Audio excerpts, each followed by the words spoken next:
Footwear retailers, Brazil, Business Globalization for the 21st Century, by the Globalization Team, Anthony Kelly, Chantel Harris, Josh Hope, and Fernanda Velasco. Cultural Dimensions. Cultural awareness fosters growth. Hofstede's cultural dimensions are power distance, individualism, masculinity, uncertainty avoidance, long-term orientation, and indulgence. Countries with an elevated power distance index and elevated uncertainty avoidance index, like Brazil, view organizations as part of a pyramid. Each component functions in its place and has a specific order. The United States, with a low PDI and a low UAI, views organizations like a marketplace where people freely interact and structure is not fixed. This could lead to rigidity in decision making. Americans often expect empowerment at low levels in a company, often asking subordinates to decide or grant a favor. In Brazil, decisions trickle down, suggesting to a subordinate to decide or skirt around the rules would undermine a business transaction. America has a low UAI and tends to be trusting and value others as individuals.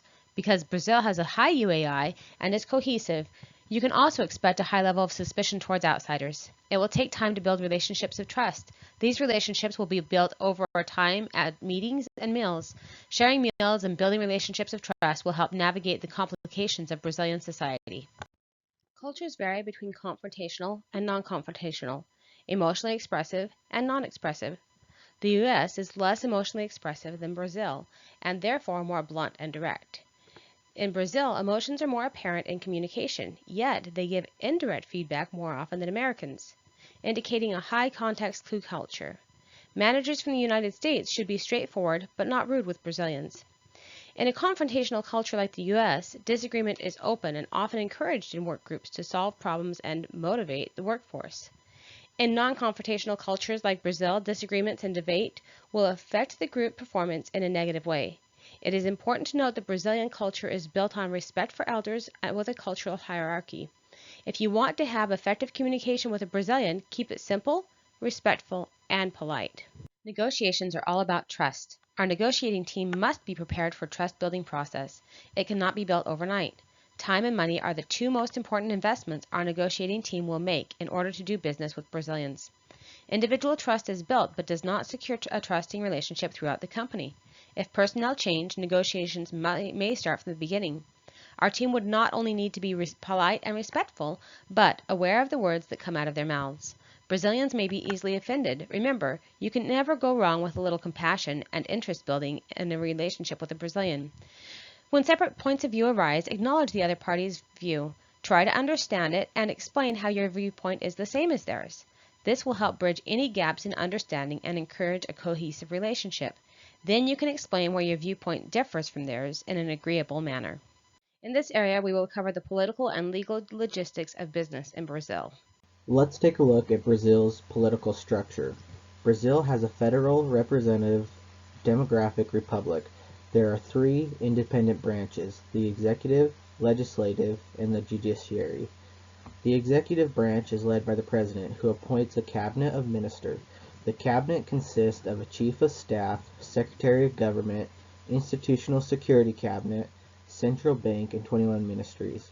The legislative branch is made up of a federal senate and a chamber of deputies. The federal senate has 81 members, with 3 representatives from each state and federal districts. The chambers of deputies consist of 513. The judiciary branch operates on a state and federal level. Similar to the U.S. judicial system, the Supreme Federal Court or the Superior Justice Tribunal are the highest courts. Specialty courts include labor justice, electoral justice, and military justice. Looking at Brazil, we can see that it's going through some political challenges. With it being one of South America's largest economies, things were booming and growing fast. All that changed when their past president was put into jail and the following president was impeached. Corruption continues with the current president and is having an effect on the economy. Crime and violence is going up, and the GDP is going down in the beginning of 2019. Trust within the country is being tested, and people want actions and answers from the president. The following chart will help us identify key points in making an evaluation of our projections.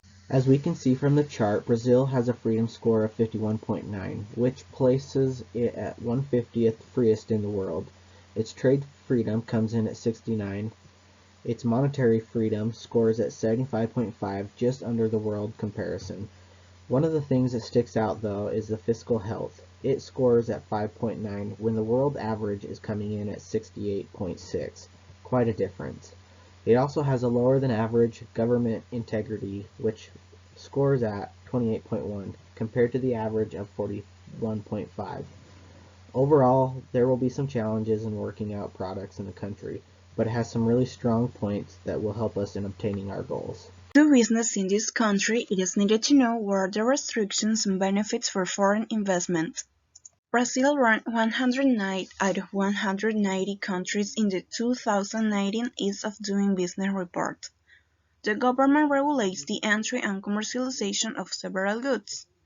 Companies in some industry must get between 1 or 16 government permissions before operating.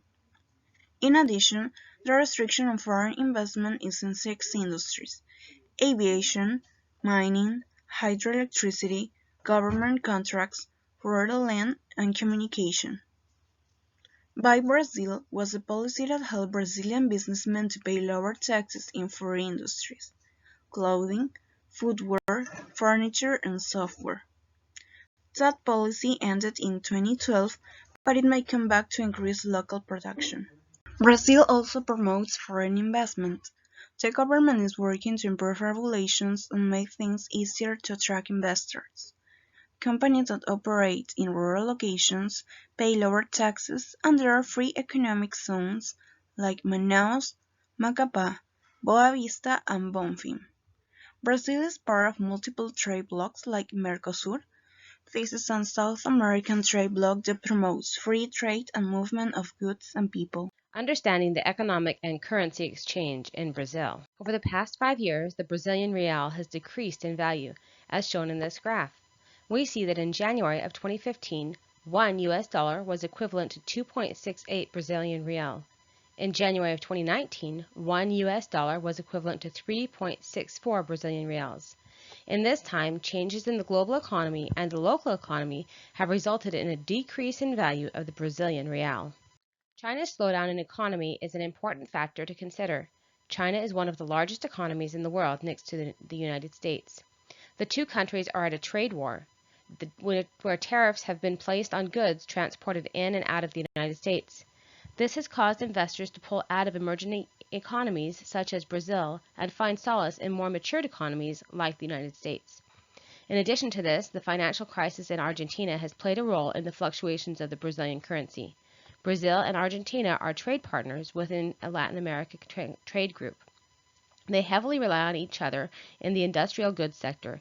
Brazil exports a fair amount of high-cost goods to Argentina. The financial crisis has resulted in a decrease in demand for the goods and interrupts product capacity for Brazil. A third factor to consider is Brazil's currency account balance. When there is a balance between a trade country and its partners, it shows that the country is spending more on trading than it is earning. As a result, the country needs to borrow capital from other sources to cover the deficit. These 3 factors, internal and external, have played a role in the fluctuations of the exchange rate. Research and development, products that fit with cultural paradigms. Eco-friendly shoelaces made up of 100% recycled material will be sold to individuals, households, or businesses. It will meet underserved markets, providing income to struggling families, and plant trees to battle deforestation in Brazil. Trash pickers will gather recyclable material which will be used to make shoelaces. Trash pickers, as they are called, are individuals struggling with employment in Brazil's economy. They pick trash out of landfills to resell recyclable material, putting food on their tables. Eco-friendly shoelaces will lift Brazil's economy and provide support for an underserved market.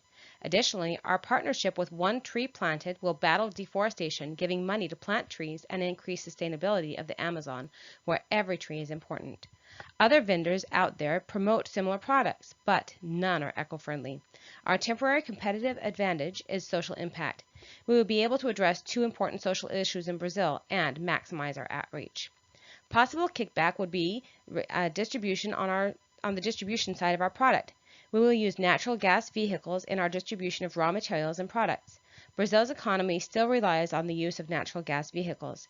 In the future, as the global electric car market increases, we can contribute to move toward greater social impact in Brazil. In the end, it's not the shoelaces that is the need, but the social impact. Demand for shoelaces is displayed in this 12-month Google Trends graph.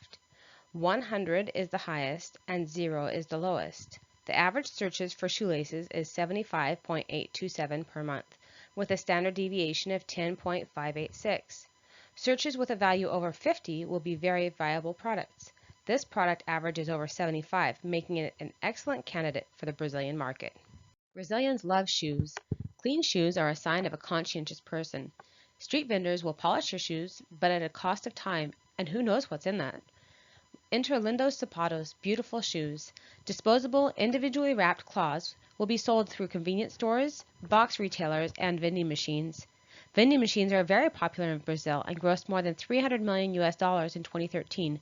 Additionally, airports, metro stations, malls, schools, universities, cinemas, hotels, and even hospitals will stock our wipes, which can be tucked in a purse, pocket, or briefcase to allow cleaning your shoes in less than a minute.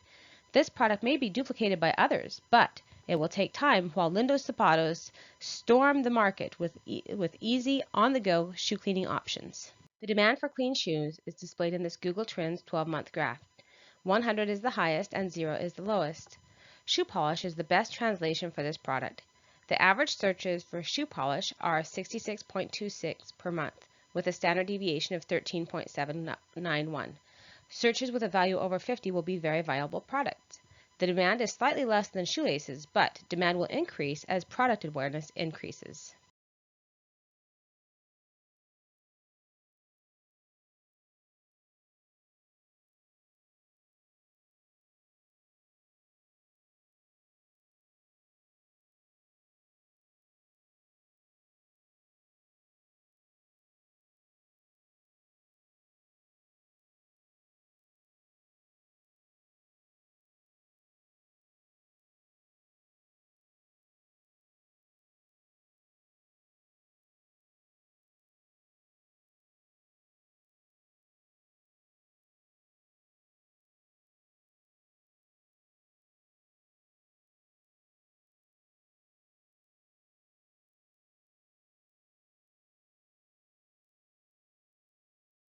The demand for socks is displayed in this Google Trends graph for a 12-month period.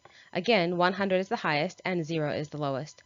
The average searches for socks are 73.623 per month, with a standard deviation of 8.627. Searches with a value over 50 are again very viable products. The demand is minimally less than shoelaces, but a lower standard deviation indicates a more constant need or interest in socks.